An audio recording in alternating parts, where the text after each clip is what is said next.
Buraya tek et, ben gösteriyorum bunu.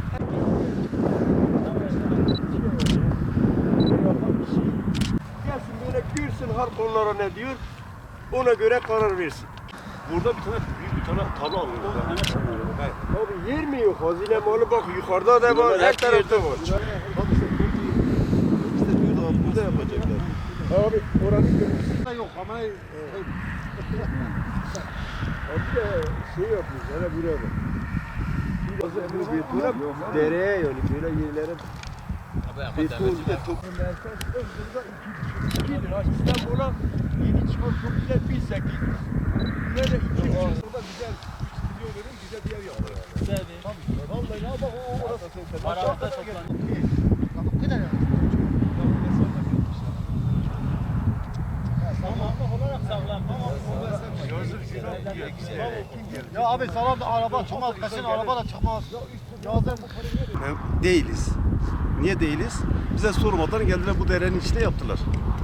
Keşke bize sorsaydılar. 2023'te çıktı bu değil mi? Bu TOKİ. Bu sene temel attılar. Ondan sonra burada şu an buraya ne diyorlar? 3,5-4 tek yol. Bir de memur maaşlarına göre mi şey yapılacak? Buraya ben 1 trilyon verdim. Kendi şahsım diyorum ha. Yani yer mi yok? Şimdi Karadeniz değil. Burası taş şey. Düz ova. Düz ova yok muydu? Devletin yeri yok muydu? Ben tabii tarla yok muydu? Bu müteahhit burada güzel bir para kazanmış. Nasıl kazanmış? Nasıl? Harfiyette. Ben de harfiyatçıyım. İyi bir para kazanmış. Bu harfiyette verilen para şehrin göbeğinde güzel bir tarla alınırdı, yapardı. Herkes de geldi. Soğuktu. Dilimiz dönmüyor. Onun için kabul etmiyoruz. Tabii buraya kim getirdiyse vebal onun boynundadır. Evet. Benim kızıma çıkmış bir tane bunda. Zordur ulaşım. Olsa da bu derede olmaz. İlk önce dedi parkın orada yapılacak. Millet okey dedi. Sonra getirdiler. Kim yapmışsa bu yazık. Devlete de yazık yani. Bu kadar beton, bu kadar masraf. Bu derede yapmışlar. Kim gelip girecek zaten? Millet her gün isyan ediyor. Çoğu arkadaşlar var. Hepsi köylerde. Gelen yok şu an. Cumartesidir gelmemişler. Hiç kimse istemiyor yani. Yazık. Biz imza atmamışız.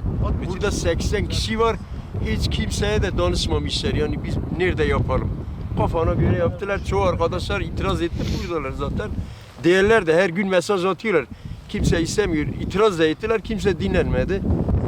89 tane yapılmış. Evet. Fiyata gelince Ağrı'dan İstanbul fiyatından daha yüksek. Zemin kat, bodrum kat 2,5 trilyon. 3+1'e 3,5 trilyon istiyorlar.